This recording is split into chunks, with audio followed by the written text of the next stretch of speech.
इचलकरंजी शहरातील प्रभाग क्रमांक 3 मधील गणेशनगर परिसरात जाधव सायझिंग उद्योगाकडून कोणतीही प्रक्रिया न करता दूषित सांडपाणी उघड्या गटारामध्ये सोडलं जात असल्याची तक्रार नगरसेविका सरिता आवळे यांनी महापालिका आयुक्तांकडे केली आहे। या प्रकारामुळे परिसरातील नागरिकांच्या आरोग्याचा प्रश्न निर्माण झाला असून तातडीनं पाहणी करून संबंधितांवर कारवाई करण्याची मागणी केली आहे।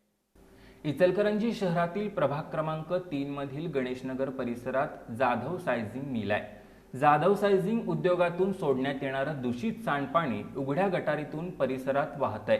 या पाण्यामुळे रस्ते आणि घरांसमोर मोठ्या प्रमाणात पाणी साचत असून नागरिकांना त्रास सहन करावा लागतोय। तसंच सांडपाण्यामुळे परिसरात दुर्गंधी पसरली असून डासांची उत्पत्ती वाढतीये। परिणामी नागरिकांच्या आरोग्याला गंभीर धोका निर्माण झालाय। सांडपाणी रस्त्यावर साचल्यानं वाहतुकीलाही अडथळा निर्माण होत असून परिसरातील पर्यावरणाचं नुकसान होत असल्याचं निवेदनात नमूद करण्यात आलंय।